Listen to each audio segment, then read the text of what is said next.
उत्तर प्रदेश के इटावा जिले में 7 फरवरी 2026 को एक युवती कशिश की संदिग्ध परिस्थितियों में हुई मौत के बाद माहौल हुआ गर्म। परिवार वालों का आरोप है कि एक थाना प्रभारी एसओ के बेटे के द्वारा कथित तौर पर परेशान करने तथा ब्लैकमेल करने के कारण कशिश ने उठाया आत्मघात का कदम।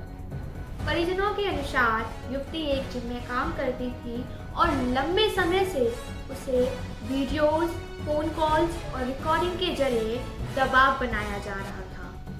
परिवार वालों का कहना है कि वह डीएम कार्यालय सहित कई जगहों पर गुहार लगा चुके हैं, परंतु कोई भी ठोस कार्रवाई नहीं हुई है। देखते हैं कशिश के माँ बाप के क्या बयान हैं। कार्रवाई नहीं हो रही है, जबकि हमने प्रार्थना पत्र एडीजी जोन को, डीएम साहब को और कप्तान साहब को, एसपी सिटी को, ठीक है, और कोतवाली में मतलब उस पर कोई कार्रवाई नहीं हुई। आज समझ लो सोमवार 8 दिन हो गए, उसकी कोई अरेस्ट नहीं। और जब मैंने क्या हुआ था? मेरी बेटी 7 तारीख को सुसाइड किया था, 7 तारीख 2026 को, ठीक है। अनुज सलमान सीधे लड़का है, वो आए दिन उसको परेशान।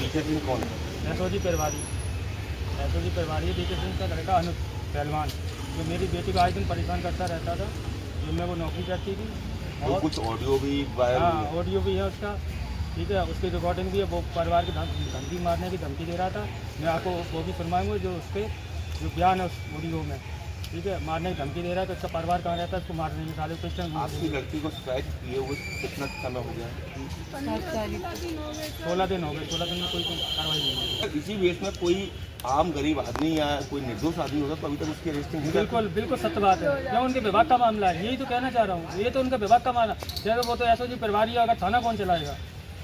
कुछ अधिकारी हमसे ये बोल रहे हैं कि थाना कौन चलाएगा? अगर पुलिस के ही बच्चे इस तरीके का दुष्कर्म करने लगेंगे जी तो फिर आम जनता को क्या रहेगा? कोई विश्वास नहीं है। कहाँ गुहार लगाएंगे हम लोग? जब पुलिस वाले के बेटा ही ऐसा करेगा तो हम लोग कहाँ जाएंगे? पुलिस की शरण में जाते हैं, पब्लिक खुद की शरण में जाती है, कोई कांड होता है, लेकिन उनका खुद का लड़का ऐसा कर रहा है तो उनका फर्ज बनता है कि वो जो आम जनता को सजा देते हैं वो अपने बेटे को सजा दिलाए। क्यों बचा रहे हैं?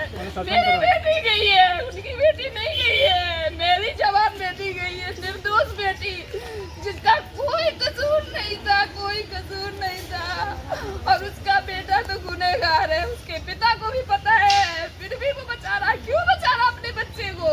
अगर तुम अच्छे अधिकारी हो, सच्चे हो, तो तुम अपने जो औरों के साथ सलूक होता है वही अपने बेटे के साथ करो ना।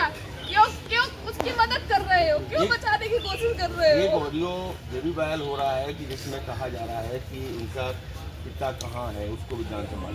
ऐसा भी कोई ऑडियो वायरल? हाँ जी बिल्कुल। मेरे पति को, मुझको और ढूंढता फिर रहा है। अरे मुझे नहीं पता है, उसका घर बता दो। मेरे बेटे के दोस्त के पास कॉल की उसने और कहा कि कहाँ है इसका घर, गाली दे रहा था मुझे भी, मेरे पति को भी, सबको। उसकी फोटो दे दो, इसके बाप की फोटो है क्या?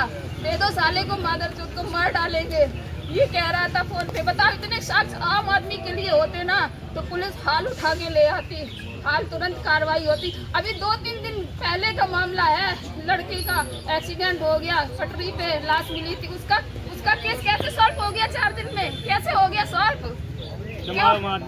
क्योंकि वो आम आदमी था, इसलिए उसका केस। तो इसकी भी मेरे केस की पैरवी क्यों नहीं हो रही है? मेरे केस की क्यों नहीं खुलवाई हो रही है एसओजी प्रभारी से कि अगर आप हमारी मदद नहीं कर सकते हैं तो आप एनकाउंटर स्पेशलिस्ट है ना, मार दो हमारे पूरे खानदान को, सबको गोली से उड़ा दो, सबको मार दो। क्योंकि हम घुट के नहीं मर सकते, हम घुट के नहीं जी सकते अपनी बेटी के दिल को लेके। घुट के मरने से अच्छा है हमारा भी एनकाउंटर कर दो, हमें भी मार डालो। एक वर्दी की पावर सच में सच को दबा देती है? क्या एक बेटी की चीख सिस्टम तक पहुंच नहीं पा रही है? कानून सबके लिए बराबर है और यही लोकतंत्र की बुनियाद है। अब जानना यह है कि कशिश को इंसाफ मिलता है या नहीं, क्योंकि ये सवाल सिर्फ एक परिवार का नहीं, पूरे समाज का है। चलिए, मैं एंकर अनुष्का आपसे विदा लेती हूँ। मिलते हैं अगली खबर के साथ। तब तक के लिए जय हिंद, जय भारत।